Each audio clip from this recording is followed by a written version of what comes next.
안녕하세요.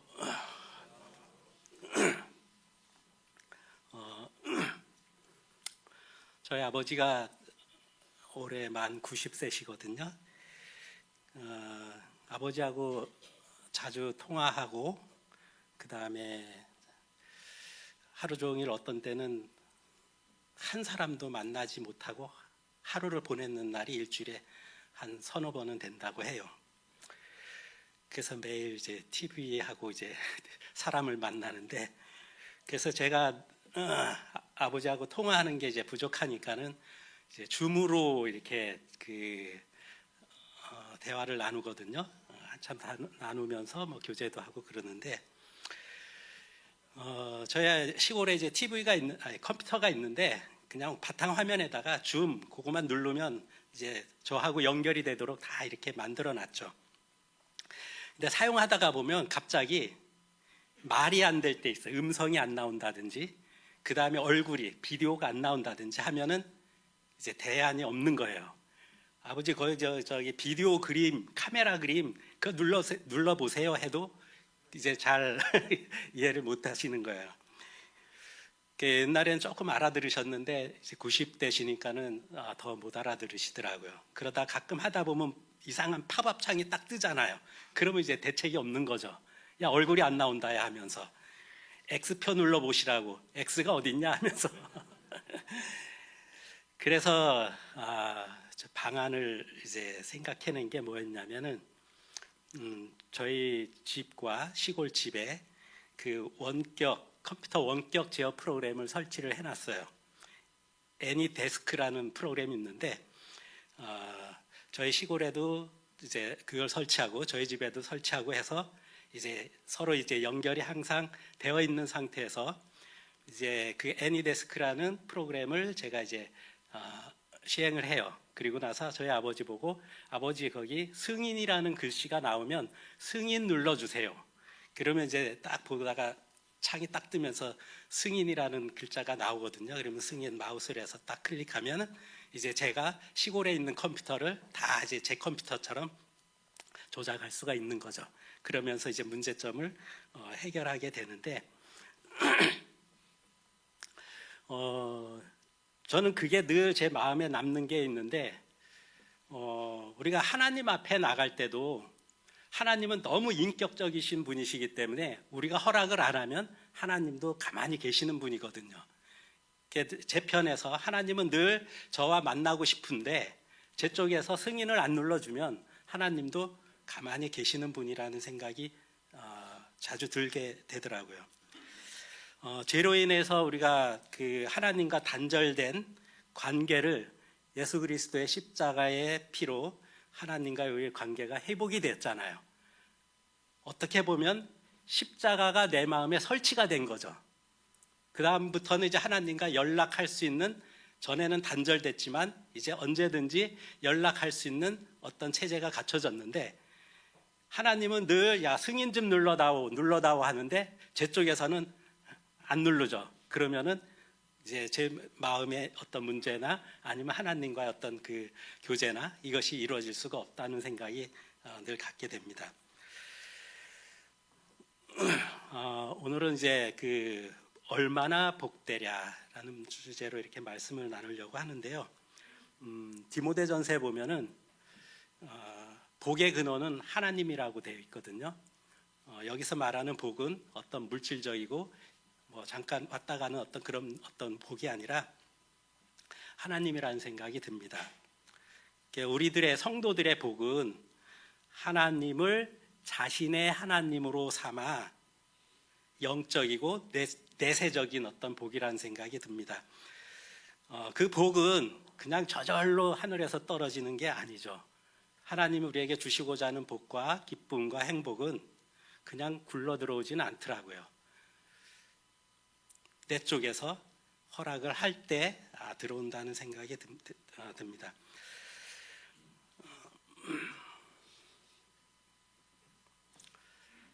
시편 65편 4절 말씀 보겠습니다.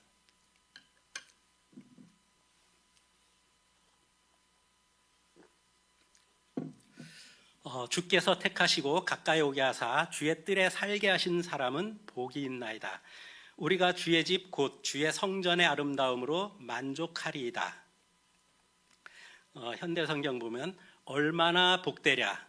주께서 가려 뽑으신 이들은 주께로 가까이 나갈 수 있으니 주님의 집 앞들에서 살 수 있으니 우리도 주님의 집, 주님의 거룩한 성전에서 포근한 주님의 사랑 누리리이다. 얼마나 복되랴. 복을 받아 얼마나 기쁘고 즐겁냐. 그래서 얼마나 복되랴가 성경에 몇 번 나오는가 한번 제가 찾아봤어요. 개역개정에는 얼마나 복되랴라는 말은 없고요. 그냥 복이 있다 그러는데 현대 성경에 보면은 얼마나 복되랴라는 구절이 한 23번 정도 나오더라고요. 그 중에서 오늘 한 5가지 정도 이렇게 조금 나누려고 합니다. 그러면은 성도님들은 들으시면서 얼마나 복되랴 9가지 중에 나는 몇 가지가 거기에 적용되는지 한번 마음속으로 새겨 보셨으면 좋겠습니다.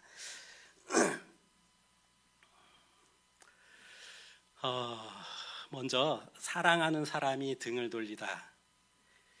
제가 2018년도에 고3 담임을 맡고 있었는데 한 5월 달쯤 돼갖고 한 학생을 받으라는 거예요. 그 한 학생이 6반에 있다가 저는 4반이었는데 4반으로 학생을 받으라는 거예요. 그래서 왜요? 그랬더니 그 학생이 6반에서 적응을 못하기 때문에 왕따를 당하고 있다는 거예요. 그래서 왜 하필이면 1반부터 안 하고 왜 4반입니까? 했더니 4반에 친한 친구가 있다는 거예요.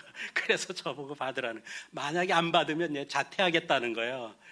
그래갖고서 이제 학교가 졌어요.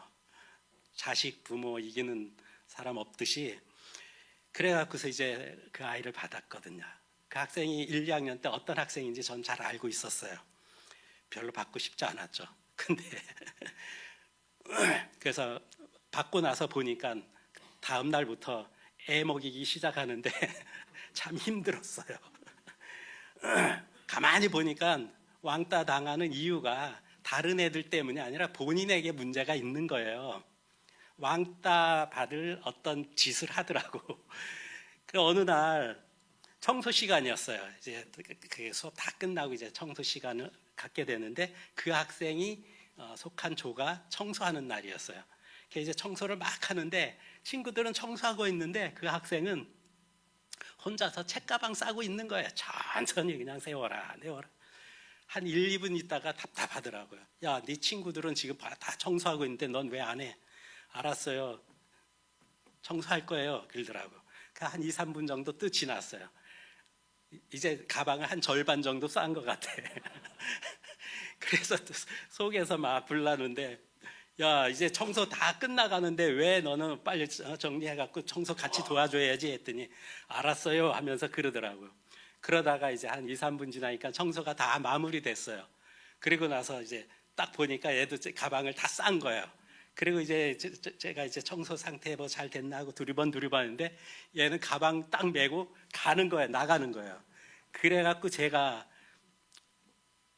이름을 댈 수는 없고 가명이라고 할게요. 김가명. 그래서 김가명 불렀어요. 그랬더니 흥 하고 등을 돌리고 딱 가는 거예요. 그래갖고 와, 속에 얼마나 열불이 나는지 별 생각이 다 나는 거예요. 이놈 날 무시하는 건가? 날 깔보는 건가? 업신여기는 건가? 그래서 제가 하도 열받아갖고 전화를 했어요. 학부모님한테. 그래서 이제 이만저만 해갖고 학교에 찾아와 주셨으면 좋겠습니다 했더니 알겠습니다 하는데 안 오시더라고요. 그 부모님은 어머니는 자기 딸이 잘하는 줄 알고 생각하고 있는데 좀 자세한 얘기를 좀 해드리고 싶었는데 하여튼 졸업할 때까지 안 찾아왔습니다. 그 학생은 졸업식 때도 안 왔어요. 제 책상에 그 학생의 졸업장이 지금도 있습니다. 그게 마지막 제 담임이었거든요. 참 마지막 담임 굉장히 좀 힘들었어요. 그래서 제가 학생들 사랑하는 마음이 많이 꺼져서 야, 나도 이제 그만둘 때가 돼가는구나 그런 생각을 갖게 됐는데 사람이 등을 돌리고 갈 때 등을 돌리고 가는 사람보다 등을 돌리고 가는 사람, 당하는 사람, 굉장히 여러 가지 생각이 들잖아요. 그거는 가정에서도 마찬가지죠. 남편과 아내 사이에서도. 남편이든 아내든 때로는 살다가 보면 힘들고 지치고 어려울 때 있잖아요. 괴롭고 고통스러울 때 있고 아프고 슬플 때 있고, 그럼 누가 옆에 내 편이 되어줬으면, 함께 해줬으면. 그래서 간곡하게 부탁을 해요. 내 곁에 좀 있어다오 할 때 흥 하고 돌아간다면, 그냥 등 돌리고 돌아가는 모습을 볼 때 얼마나 가슴이 아프겠어요.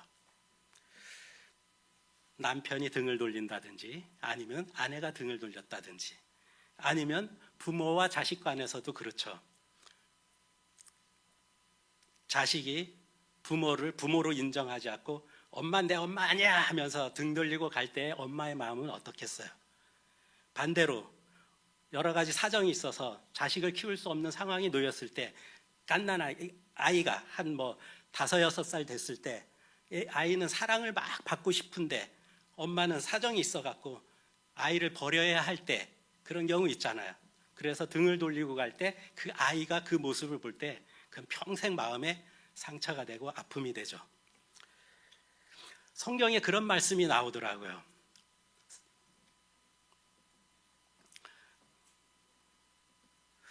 욥기에 보니까는 내가 내 속을 털어놓던 내 가까운 친구들도 이제는 나를 꺼려하고 내가 사랑하던 사람들도 하나같이 모두 나에게 등을 돌린다네. 욥은 많은 재앙을 받았죠. 재산이 많았었는데 재산도, 7남 3녀가 있었는데 모두 잃게 됐죠. 어느 날. 그 다음에 그 몸이 악창이 생겨서 막 구더기가 들끓을 정도로 몸이 만신창이가 됐고, 가려워갖고 기와장으로 긁어야 되는 형편에 놓이게 됐죠. 그때 많은 친구들도, 형제들도, 친척들도, 아내조차도 그를 향해서 등을 돌리게 됐죠. 그때 욥의 마음이 어떻겠어요? 이런 말씀이 나오더라고요. 자, 이번에는 다윗입니다. 평소 내가 믿었던 가까운 친구들과 나와 한 솔밥을 먹던 친구들마저 모두 나를 대적하여 내게 등을 돌렸습니다. 아마 이때 친구는 주석에 보니까 아히도벨일 거라고 얘기 나오더라고요. 근데 여기도 보면 친구들이라니까 또 여러 명이 있었는가 봐요. 압살롬 아들에게도 배신당했었죠. 아히도벨은 굉장히 모략가였죠. 다윗과 아주 가까운 친구였어요. 총리 대신이었죠. 근데 어느 날 압살롬에 붙었죠. 아들 압살롬에게 붙으면서 다윗을 배반하게 되죠. 그때 다윗은 그들이 친구들마저 나를 대적하면서 내게 등을 돌렸습니다 할 때 다윗의 심정이 어떠했을까요? 등을 돌리다라는 게 성경에 보니까 한 52번 정도 쉬운 말 성경에 그렇게 나오던데, 무시하다, 떠나다, 배반하다, 외면하다, 멀어지다, 버리다, 듣지 않다, 제쳐놓다, 거역하다, 반대하다, 배신하다, 반역하다, 대립하다, 이런 의미가 있다고 합니다. 사랑하는 사람이 내게서 등을 돌릴 때 어떤 기분일까요? 등을 돌릴 때 누구의 마음이 더 아플까요? 등을 돌린 사람일까요?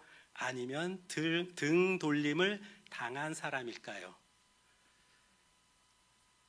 나는 등을 돌린 적이 있는가? 아니면 등 돌림을 당한 적이 있는가? 저는 학생한테 등 돌림을 당했죠. 어떤 때는 아내한테 등 돌림을 당할 때도 있었죠. 그런데 또 성경에는 하나님에게서 등을 돌리는 사람이 또 있더라고요. 욥기에 보니까 사람들이 하나님께 등을 돌려 옆길로 벗어났고 그래서 하나님께서 지시하시는 길로 가는 것에는 아무 관심도 없기 때문입니다. 우리가 하나님을 믿기 전에, 구원받기 전에 늘 이렇게 살았었죠. 오늘 제가 말씀드리려고 하는 것은 신분보다 상태를 말씀드리려고 해요. 구원받고 나서, 하나님의 자녀가 되고 나서 정말 나는 하나님께 등을 돌리고 사는 날이 얼마나 많은가. 하나님께서 지시하신 길로 가는 것에는 아무 관심도 없다. 이런 마음을 갖고 살 때가 참 있잖아요.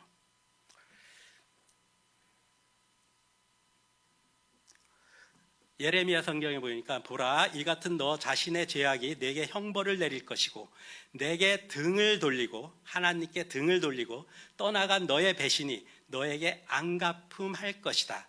그러므로 너는 내 하나님을 버리고 떠나간 것이 얼마나 무서운 죄악인지, 나를 경외하지 않는 것이 얼마나 끔찍한 재앙을 불러들이는지 이제라도 잘 생각해보고 깨닫도록 하여라. 이는 전능하신 만군의 하나님인 나 주가 하는 말이다.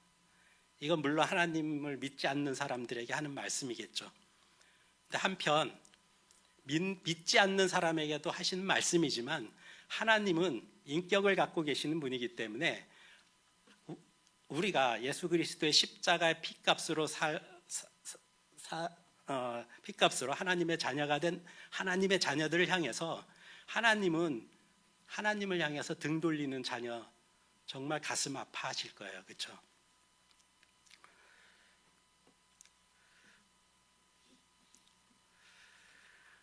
이사야서에 보니까 나는 하나님의 마음이 어떠냐, 언제나 종일 두 팔을 벌리고 너희를 영접할 준비를 하고 있었다. 그러나 이 반역하는 백성은 내가 초대를 해도 완전히 무시해버리고 자기들의 고집대로 살아가고 빗나간 길로만 걸어갔다.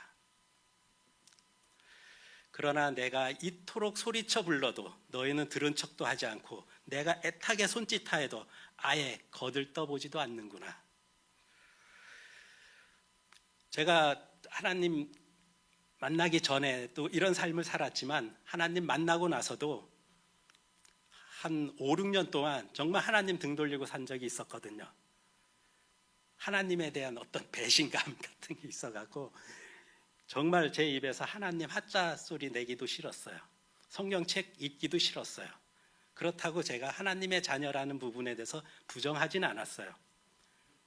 굉장히 이제 마음이 아팠을 때가 있었죠. 근데 어느 날 이 말씀을 보면서 하나님은 종일토록 나는 등을 돌리고 있었을 때 주님은 두 팔을 벌리고 저를 영접할 준비, 초대를 하고 있었죠. 근데 언제 내게로 올 거냐 하면서 내가 계속 이토록 소리쳐 불러도 너는 들은 척도 하지 않고 애타게 손짓하여도 거들떠보지도 않는구나. 이런 하나님인 걸 보면서 제 마음에 이제 회개를 하게 되었거든요.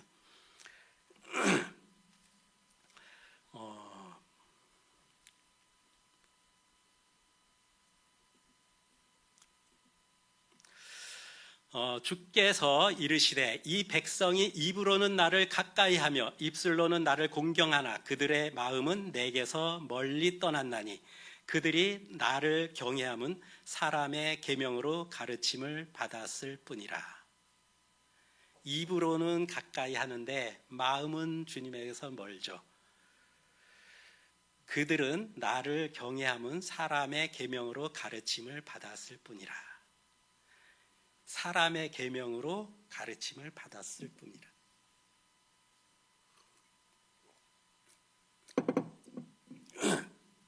다른 성경으로 보겠습니다. 나를 섬기는 그들의 예배는 옛적부터 사람들이 의뢰해오던 관습대로 그냥 그대로 따라서 행할 뿐이다. 이렇게 돼 있는 거예요. 예배를 드리는데 그냥 옛적부터 사람들이 해오던 그냥 습관대로 그대로 따라서 행하는 거 주님이 기뻐하지 않는 거. 이게 바로 입으로 나를 가까이 하는 거죠. 주님께서 말씀하신다. 이 백성이 입으로는 나를 가까이 하고 입술로는 나를 영화롭게 하지만 그 마음으로는 나를 멀리하고 있다. 그들이 나를 경외한다는 말은 다만 들은 말을 흉내내는 것일 뿐이다. 주님은 마음을 보시죠. 입을 보는 게 아니고. 그러므로 주께서 이렇게 책망하셨다. 이 백성이 나를 섬긴다고 주장을 하지만 사실은 말로만 나를 섬기고 높이며 마음은 내게서 아주 멀리 떠나 있다. 그들이 나를 경외하며 제물을 바친다고 해도 아무 쓸모없는 일이다. 입술로만 주님을 찬양하고 주님을 경외하고 섬기면 제물을 바친다고 해도 아무 의미가 없다는 거죠. 그들은 나를 세계의 주인으로 인정하지 않고 자기들에게 편리할 대로 생각해내어 만든 규정에 따라서만 나를 높이고 섬기기 때문이다. 하나님을 자신의 주인으로 여기지 않고 내가 주인인 상태에서 지내면서 내 편한 대로 규정을 만들어서 그냥 하나님 높이고 섬긴다는 거죠. 하나님은 속지 않잖아요. 그걸 이렇게 또 표현됐더라고요. 저는 이 말씀을 보면서 예배에 대해서 다시 한번 생각해 보게 됐어요. 우리가 정말 1시간 동안 예배 드릴 때 과거에 1800년도부터 이렇게 쭉 해왔으니까 그냥 관습대로, 형식대로 그냥 드리는 거 아닐까? 그냥 남들이 이렇게 하니까는 흉내내는 거 아닐까? 근데 주님은 정말 마음 중심으로 진짜 올라오는 정말 주님을 향해서 그런 예배를 받고 싶어 하시더라고요. 여러분이 주님을 찾으면 주께서 여러분을 만나 주시겠지만 여러분이 주님을 버리고 떠나면 주님께서도 여러분을 버리고 떠날 것입니다. 누구에 의해서 된다고요? 나라는 거죠. 내가 승인을 눌러야지, 내가 허락을 해야지, 내가 반응을 보여야지 주님도 거기에 대한 반응을 보이신다는 거예요. 우리가 주님을 향해서 등을 돌리면 주님도 등을 돌리시고, 주님께서 우리가 주님을 향해서 얼굴을 보이면 주님도 얼굴을 보이시고, 주님을 찾으면 내가 만나주겠고, 여러분이 주님을 버리고 떠나면 나도 여러분을 버리고 떠난다. 그런 말씀이잖아요.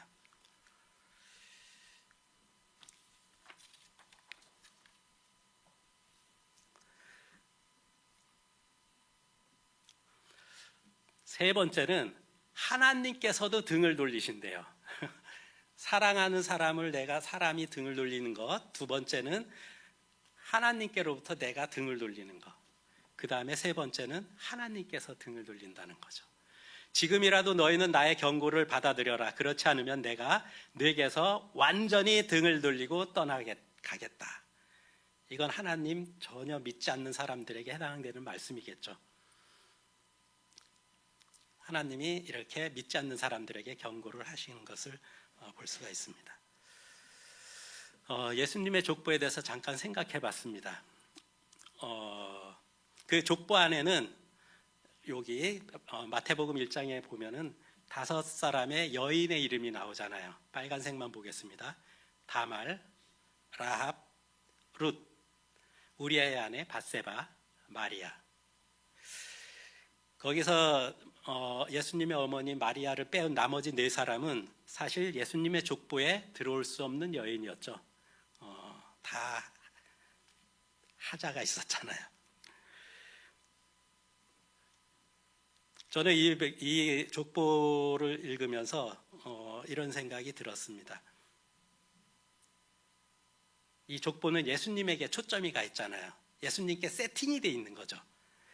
그러면서 성경에서의 족보 이야기는 예수님께 세팅이 되어 있습니다. 마찬가지로 하나님은 신구약의 모든 말씀도 예수님에게 세팅을 해 놓으셨습니다. 제가 지난번 말씀 전한 주제가 성경의 주인공은 예수님이다 라는 거였는데, 그래서 우리가 말씀을 묵상하면서 예수님을 발견하는 것이 매우 중요하죠. 성경을 읽으면서 인생을 살아가면서 우리는 어디에 세팅을 해놓고 살아가고 있습니까? 하나님은 모든 걸 예수님에게다가 초점을 맞춰서 성경을 우리들에게 보여주셨죠. 예수님의 족보 안에 이제 네 명의 진짜 들어올 수 없는 여인, 은혜로 들어오신 분들이 있었듯이 신구약 성경은 66권이죠. 근데 여인의 이름으로 제목이 된 책이 있죠.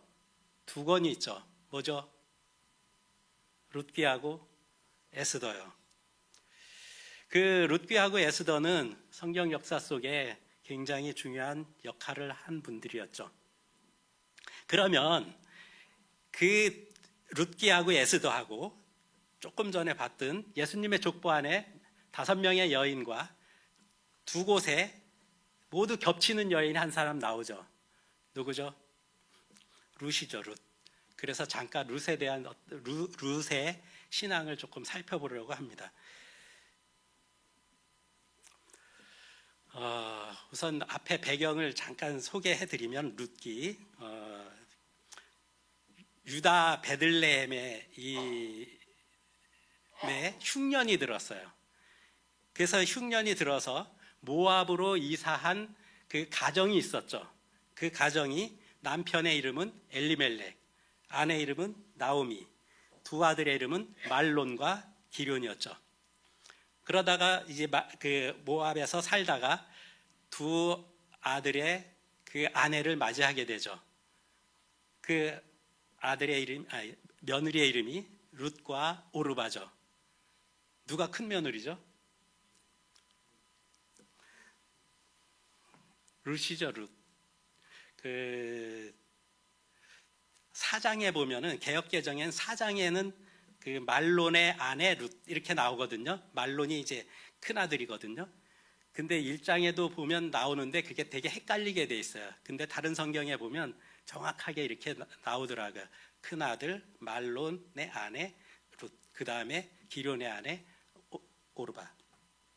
그런데 어느 날 남편도 죽고 2 아들도 다 죽게 되죠. 그 나라에서. 그래서 어쩔 수 없이 유다로 다시 고향으로 다시 돌아오게 되는 그런 장면인데요. 그 다음에 7절부터 한번 제가 읽어보겠습니다. 그들은 살던 곳을 떠나 유다 땅으로 가려고 길을 나섰습니다. 나오미가 2 며느리에게 말했습니다. 너희는 각자 너희 어머니의 집으로도 돌아가거라. 너희가 나와 죽은 내 아들을 잘 보살펴 주었으니 여호와께서 너희를 잘 돌보아 주시기를 바란다. 또 여호와께서 너희에게 새 남편과 새 가정을 주시기를 바란다. 이 말을 한 뒤 나오미가 작별을 하기 위해 며느리들에게 입을 맞추자 2 며느리는 큰 소리로 울었습니다. 며느리들이 나오미에게 말했습니다. 아닙니다. 우리도 어머니와 함께 어머니의 나라로 가겠습니다. 그러자 나오미가 말했습니다. 내 딸들아, 너희 집으로 돌아가거라. 왜 나를 따라가려고 하느냐? 내가 아들을 더 낳아 너희에게 새 남편을 줄 수 있는 것도 아니지 않느냐? 너희 집으로 돌아가거라. 나는 다른 남편을 맞아들이기에는 너무 늙었다. 설령 내가 오늘 밤에 다른 남편을 맞아들여서 아들을 낳을 수 있다 해도 무슨 소용이 있겠느냐? 그 아이들이 클 때까지 너희가 기다릴 수 있겠느냐? 그렇게 오랜 세월을 남편 없이 지낼 수 있겠느냐? 그러지 마라. 여호와께서 나를 치셨기 때문에 내 마음이 너무 아프구나. 제가 여기서 이제 14절 계속 읽겠습니다. 그들은 다시 한번 큰 소리로 울었습니다. 그리고 오르바는 나오미에게 입을 맞추어 작별 인사를 했습니다. 그러나 룻은 시어머니에게 매달렸습니다.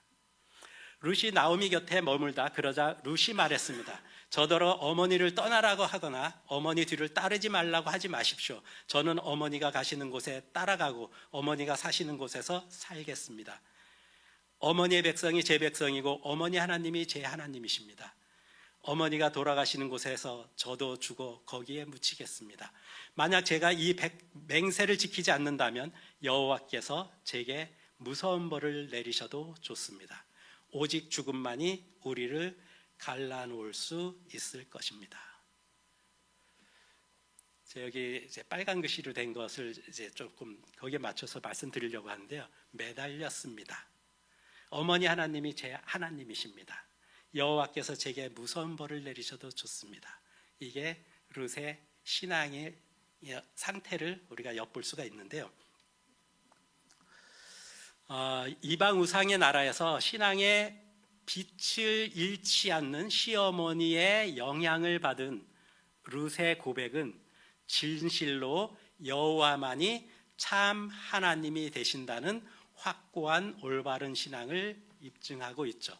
어머니 하나님이 나의 하나님이십니다.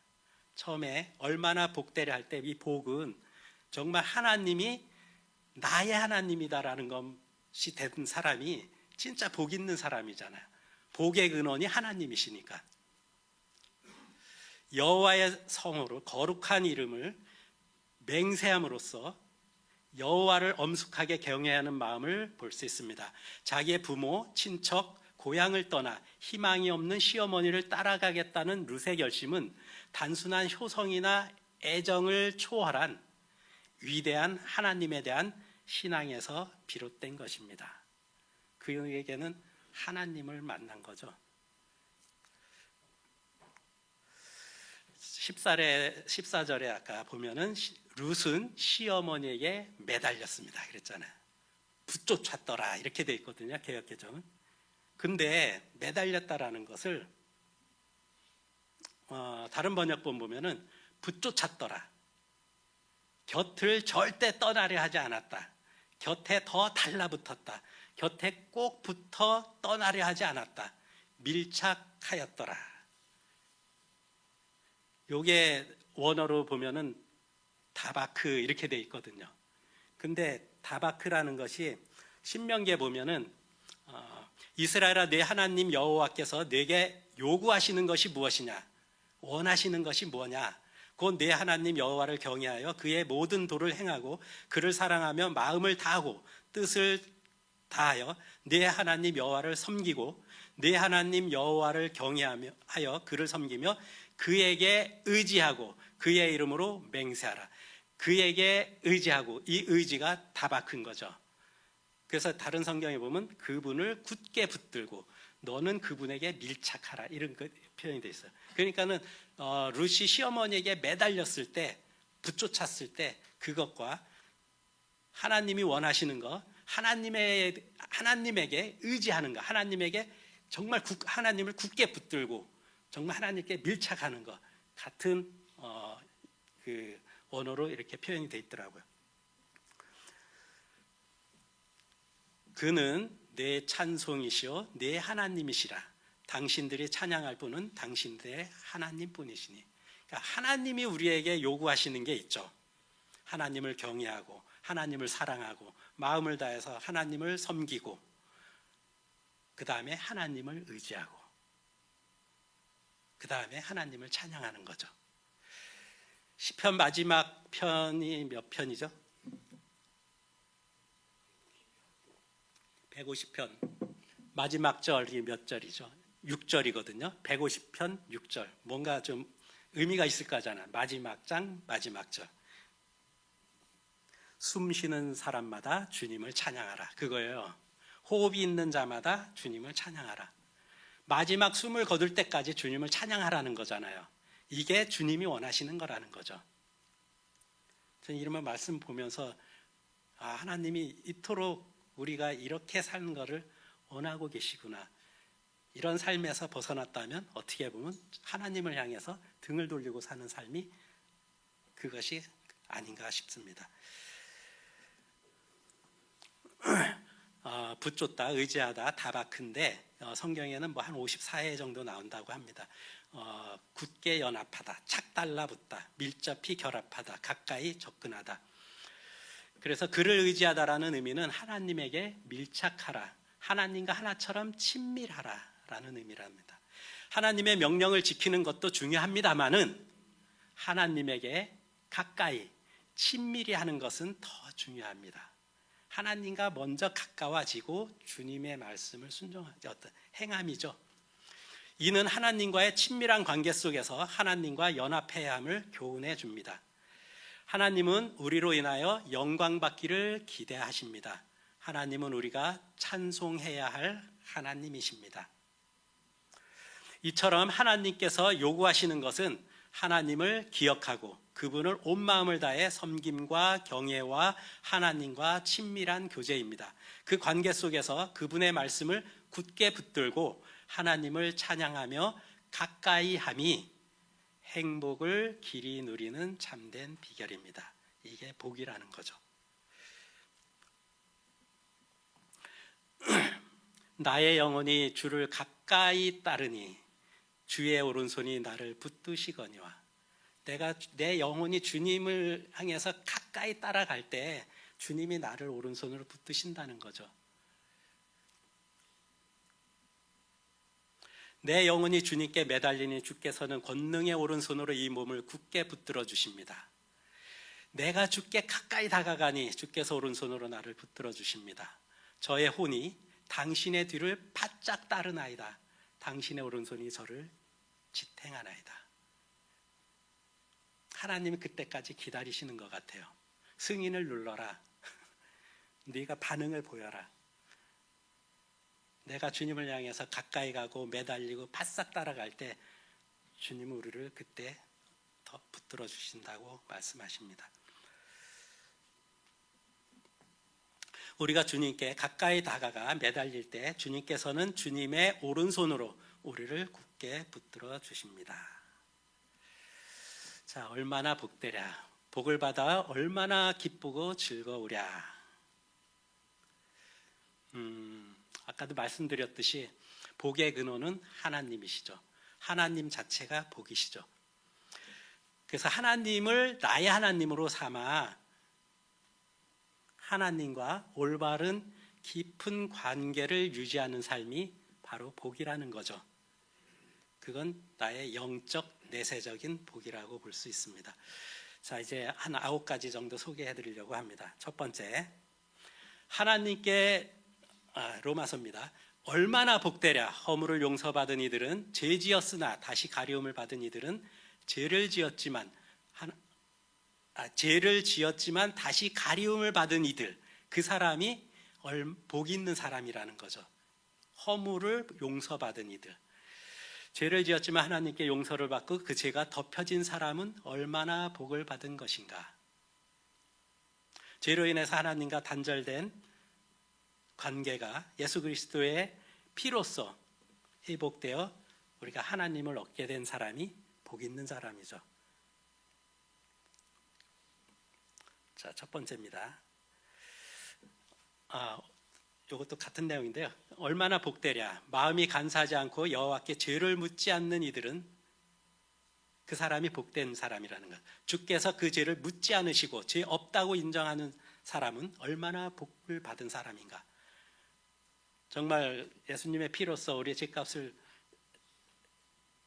예수님께서 치르셔서 죄 문제가 해결되신 분들은 다 여기에 해당되겠죠. 자, 두 번째입니다. 얼마나 복되랴. 여호와의 가르침을 기뻐하고 그 가르침을 밤낮으로 읽으며 늘 묵상하는 사람, 그 사람이 복 있는 사람이라는 거야. 하나님의 가르침을 기뻐하고 가르침을 밤낮으로 읽으면서 묵상하는 사람. 묵상 자체가 아니라 묵상 속에서 하나님을 만나는 거죠. 그러니까 복이 있는 거죠. 이걸 읽으면서 밤낮으로는 조금 마음에 걸리는데 어쨌든. 자, 세 번째입니다. 인간들아 자칫 그분이 화라도 벌컥 내시면 목숨 하나 제대로 부지할 생각인들 할 수 있으랴. 그분을, 하나님을 시원한 그늘로 삼느니, 하나님을 피난처로 하나님을 의지하는 이 사람이 복 있는 사람이라는 거죠. 하나님이 나의 그늘이시구나, 이런 마음을 갖고 있는 사람. 네 번째입니다. 얼마나 복되랴. 여호와를 하나님으로 모시고 사는 사람, 하나님을 주인으로 모시고 있는 사람, 이 사람이 복 있는 사람이라는 거예요. 여호와께서 당신 차지로 가려 뽑은 백성, 하나님의 유업, 상속자, 그러니까 하나님의 상속자, 그 사람이 복 있는 사람이다. 다섯 번째입니다. 얼마나 복되랴. 여호와께 기대는 사람, 다른 번역본은 신뢰하는 사람, 믿는 사람. 얼마나 복되랴. 덧없는 우상을 쫓지 아니하며 거짓된 길로 접어들지 않는 사람, 이 사람이 복 있는 사람이라는 거죠. 여섯 번째입니다. 얼마나 복되랴. 야곱의 하나님을 도움을 주실 분으로 삼는 사람은, 하나님 여호와를 굳게 믿는 사람은, 다른 번역본은 자기의 소망을 두는 사람, 하나님을 나의 소망으로 두고 사는 사람이, 그 사람이 복 있는 사람이라는 거죠. 하나님이 나의 도움이 되시고 나의 소망이 되신 사람. 얼마나 복되랴. 지혜를 찾아서 슬기로워진 이들, 얼마나 복되랴. 통찰력을 지니게 된 이들. 지혜는 진정으로 생명나무라. 지혜로워지기를 애타게 고대하며 슬기로워진 사람만큼 복된 사람이 있으랴. 지혜와 통찰력을 얻은 사람, 깨달음 얻은 사람이 복되다라는 거예요. 이게 어떤 건가 하고 이제 주석에 보니까 이렇게 돼 있어요. 신약과 연계해 보면 지혜는 영생에 이르게 하는 지혜인데, 유일하신 참 하나님과 그분의 보내신 자 곧 예수 그리스도를 아는 지혜입니다. 하나님을 아는 거죠. 하나님을 깨닫는 것, 그것이 우리가 복이라는 거죠. 여덟 번째입니다. 하나님께 얻어맞는 일이 얼마나 복된가. 전능하신 분 꾸짖으실 때 분개하지 말게나. 하나님으로부터 징계받는 사람, 이 사람도 복 있는 사람, 복된 사람이라는 거죠.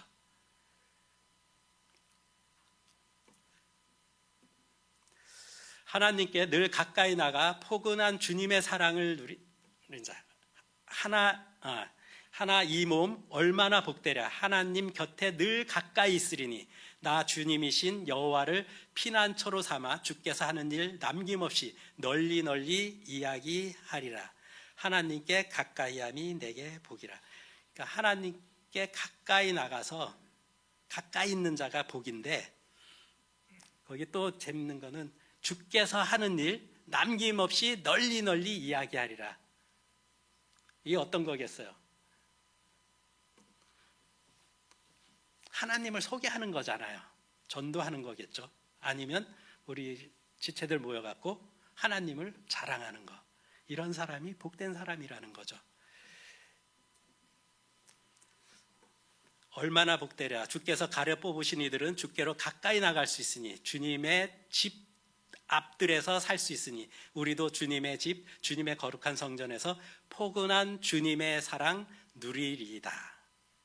개역개정에 보니까 주께서 택하시고 가까이 오게 하사 주의 뜰에 살게 하신 사람은 복이 있나이다. 우리가 주의 집 곧 주의 성전의 아름다움으로 만족하리이다. 주님의 뜰 아래서 주님의 포근한 주님의 사랑을 누리는 자, 이 사람이 복 있는 사람이라는 거죠. 그 주의 뜰에 산다는 말은 주석에 보니까 하나님과 밀접한 교제의 관계로 들어가게 됨을 뜻합니다. 주님의 뜰에 안에서 살고 있다는 건 주님과 나와 밀접한 관계 속에서 살아가고 있는 삶, 하나님과 교제를 통하여 이로부터 주어지는 아름다움, 아까 아름다움이 있었잖아요. 그 투부. 그런데 이것은 신령한 은혜와 사랑으로 인하여 영원 깊은 곳에서 우러나오는 기쁨을 누리는 것을 가리킵니다. 이렇게 돼 있더라고요. 하나님께서 자신에 의해 선택된 자녀들에게는 자신에게 담대히 가까이 나올 수 있도록 허락하셨습니다. 우리는 예수님을 통해서 선택받은 자가 됐잖아요. 예수님의 십자가가 내 마음에 설치가 되어 있죠. 이제는 매일매일 주님께 담대히 가까이 갈 수 있는 길이 열린 거예요. 그걸 얼마나 사용하고 있느냐는 거죠. 우리가 그 안에서 그를 믿음으로 말미암아 담대함과 확신을 가지고 하나님께 나아감을 얻느니라. 과거형이 아니라 현재형이죠. 계속 나가야 된다는 거죠. 신자들에게 참된 만족을 가져다주는 풍요로운 삶은, 우리에게 참된 만족을 가져다주는 풍요로운 삶은 세상의 재물과 권세나 명예가 아니라 말씀을 묵상하면서 성령의 조명으로 보여주신 것만큼 하나님을 인격적으로 알게 되어 그분의 능력을 신뢰하면서 사는 삶입니다. 이것이 풍요로운 삶이라는 거죠. 그것은 오직 하나님과의 교제를 통해서만 진정한 기쁨을 맛볼 수 있습니다. 그러나 이러한 풍요로운 삶은 결코 한꺼번에 받을 수 없습니다. 지속적으로 하나님과의 긴밀한 교제를 갖는 것이 그 비결입니다.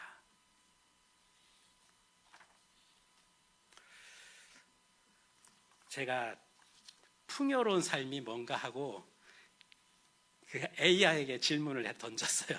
정말 리튼 이 AI 리튼 그 앱을 썼는데 뭐라고 답변했는지. 그 다음에 또 제가 이걸 검색하다 보니까 얘는 하나님께 드리는 예배, 하나님을 위한 예배는 뭐라고 설명하지? 하고 한번 제가 이제 찾아봤어요. 너무 정확한 것 같아요. 성경이 말하는 풍요로운 삶은 단순한 물질적 풍요가 아닌 하나님과의 관계 속에서 누리는 영적 관계적 풍요를 의미합니다. 이것은 성령의 가르침을 통해 하나님께 순종하며 감사와 만족의 태도로 살아가는 삶을 통해 실현될 수 있습니다. 공감되시죠? 하나님께 드리는 예배는 최상의 영광과 가치를 하나님께 올려드리는 것입니다. 이것은 하나님과의 관계 속에서 이루어지며 우리 삶 전체가 하나님께 순종하며 드려지는 예배가 되어야 합니다. 하나님을 위한 예배는 성경의 말씀에 기반하여 성령의 도움으로 우리의 마음과 삶 전체를 드리는 것입니다. 이것은 개인과 공동체 예배의 균형을 이루며 찬양과 감사로 하나님께 온전한 예배를 드리는 것이 중요합니다. 저는 이거 보면서 되게 공감이 됐어요. 이 AI는 영혼 없는 대답이었을지 몰라도 제게는 너무 이게 진짜 주석이 따로 없구나라는 생각이 듭니다. 찰스 스펄전이라는 분이 있는데요. 이분 1800년대 분인데 설교의 황태자, 사도시대 이후에 가장 영향력을 끼친 사람, 설교자라고, 유능한 설교자라고 이제 되어 있던데요. 이분의 한 말이 작은 믿음은 영혼을 하늘로 가져가고, 우리가 예수님을 믿었어요.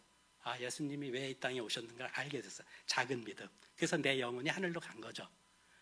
큰 믿음은 이제 신앙생활 하면서 이제 믿음이 조금씩 커지잖아요. 그 큰 믿음은 하늘을 영혼에게 가져온다.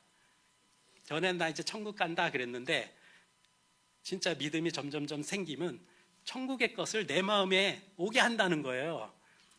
그래서 예수님이 그러셨잖아요. 천국은 네 마음에 있다고. 참 다르긴 다르네 하는 생각이 좀 들었습니다. 자, 정리하겠습니다. 사랑하는 사람이 등을 돌릴 때, 하나님께서에게서 등을 돌릴 때 우리는 어떻게 살아가고 있는지. 룻은 그를 붙잡쳤더라. 룻이 나오미를 붙잡은 것처럼 정말 내가 하나님을 그렇게 붙들고 살아가고 있는가? 정말 주님과의 밀착된 어떤 관계 속에서 살아가고 있는가? 복을 받아 기쁘고 즐거운데 9가지 중에 나는 어디에 해당되는가? 거기에 공통된 거는 다 하나님이에요. 하나님 해갖고 7번은 사실 지혜와 깨달음을 얻는 자는 예수님을 아는 거죠. 하나님을 아는 거.